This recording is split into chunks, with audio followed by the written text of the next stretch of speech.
Bonjour à tout le monde. Je suis au jardin du collectif 21 à Boucherville. Cette parcelle-là a été plantée en 2020 puis 2021. Là, on est juste un petit peu passé la mi-juin 2025. Fait que si vous regardez, les arbres fruitiers commencent à entrer en production. Celui-là, ce gros poirier-là, c'est un Summer Crisp. Il a été planté en 2020.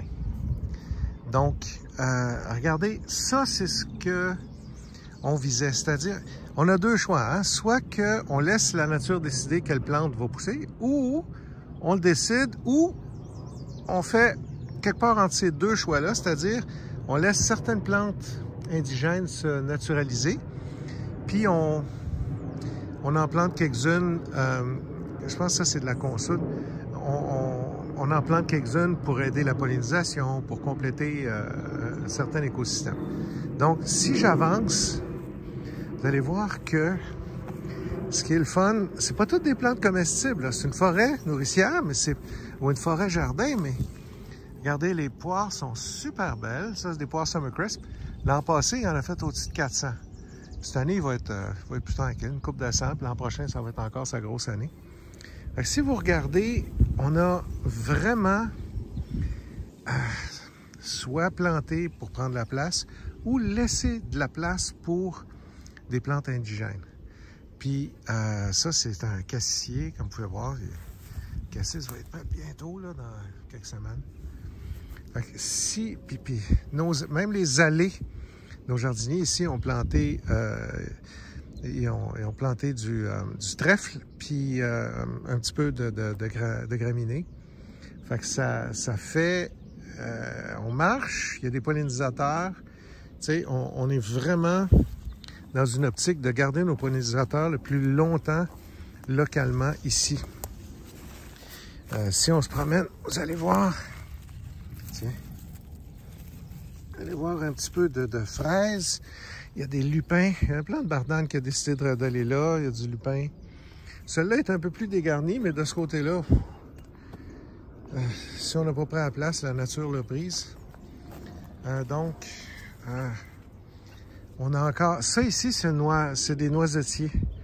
Donc, ils vont commencer un petit peu à produire cette année. C'est plus long. Ça ici, c'est une guilde d'un pommier. Regardez, le petit pommier est là. L'an passé, il a fait une quarantaine de pommes. Sur Amla 106, il est tout petit. Mais regardez, l'espace est pris. Fait que, tu sais, il y a du chervi, il y a du thym, le thym est magnifique, il est en fleurs.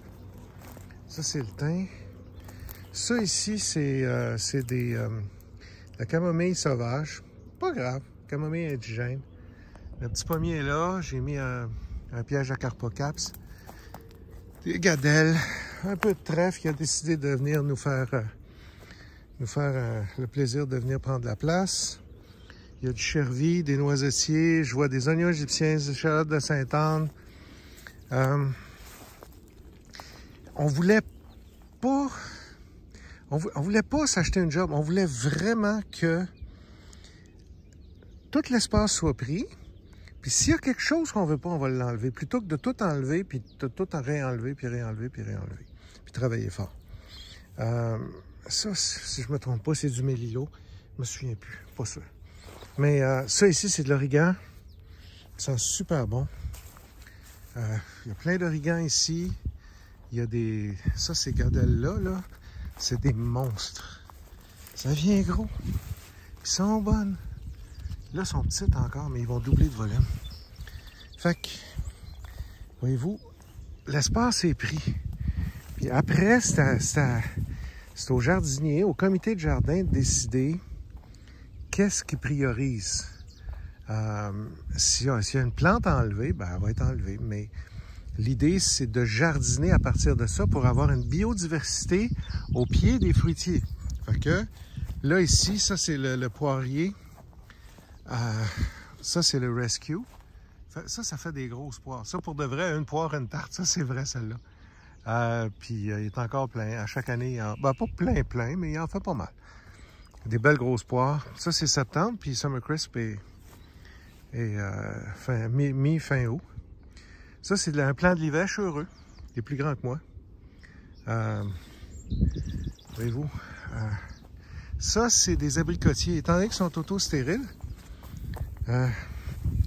c'est important de les mettre proches pour que les abeilles puissent passer d'un à l'autre facilement. Ben, les abeilles, les pollinisateurs.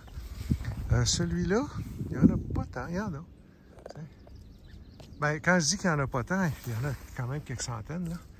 Mais, tiens, ça, c'est les abricots. Ça, c'est des semis. Fait que ceux-là sont plus petits. On va voir s'ils sont bons ou non. Ceux-là sont plus gros. Puis ceux-là, j'en avais mangé l'an passé. Puis ceux-là sont très bons. Fait que...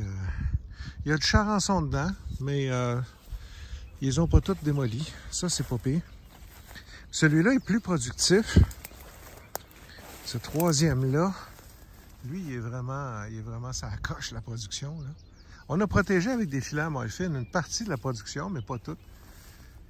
Fait que si vous regardez, là, tiens, il y en a, là, je sais pas si vous voyez, là, mais il y en a vraiment partout.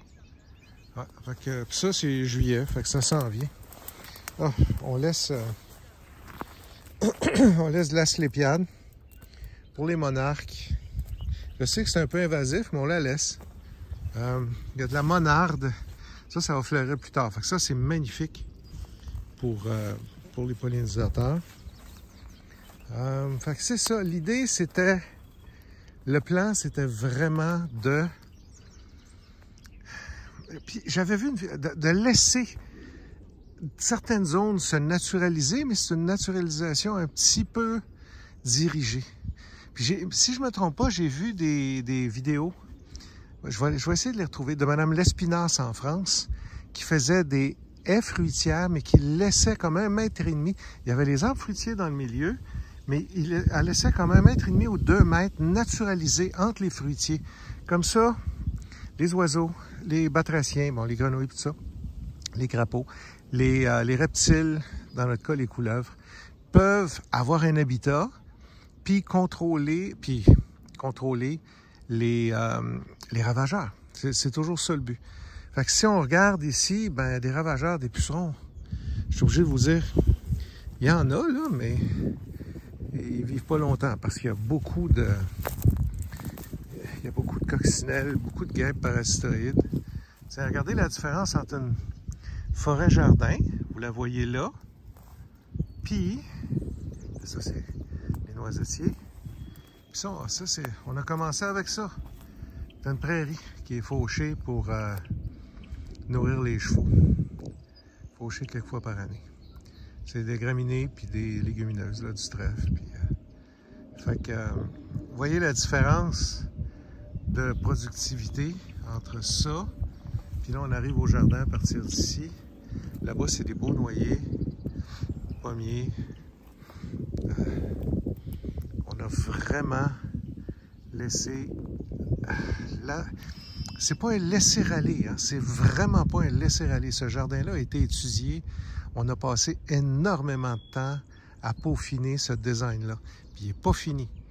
Il va toujours évoluer. Fait qu'il va falloir toujours continuer à l'entretenir, mais de façon, je vais dire intelligente, mais de façon très, très, très ciblée, pour que nos actions soient très, très, très ciblées. Justement, on ne veut pas travailler en fou. On veut qu'un certain équilibre entre la nature puis nos plantes cultivées. On veut qu'il y ait un certain équilibre qui s'installe. À date, ça va pas pire.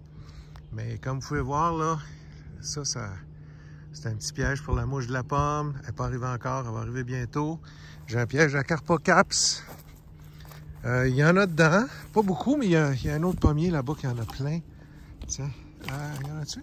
Oui, il y en a un dans le fond, je ne sais pas si vous voyez, là. Il est juste là, où est-ce qu'il y a mon doigt, juste en dessous du doigt, ça c'est un Carpocaps. C'est un petit papillon, là. Petit papillon, mais c'est le verre dans une pomme, là, le gros verre, là, dégueu, là, d'une pomme, ben, c'est la larve du Carpocaps. Donc, sur ces belles paroles, bon jardinage.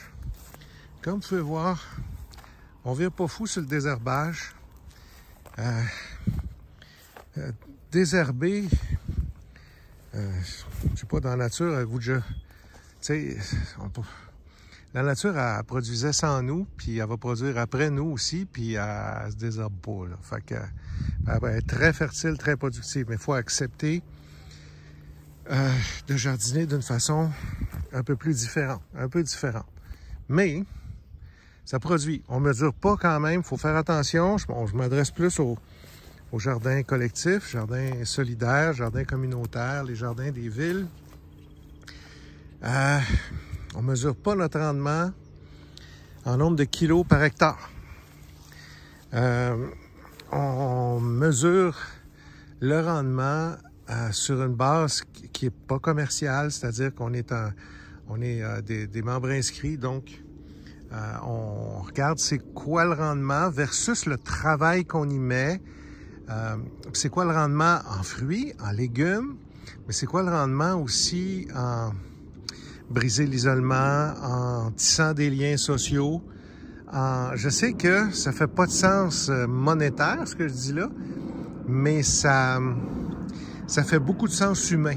Puis ça reconnecte des gens avec de la beauté puis de la nature qu'on n'a pas en ville, qu'on n'a plus en ville. Tu sais, quand c'est des trottoirs, des rues, puis des gazons parfaits, tout bien coupés. Il y en a qui aiment ça, je le respecte, mais moi, je me sens mieux dans un environnement comme celui-ci. Donc, je vous laisse sur ces belles images. Merci, bonne journée.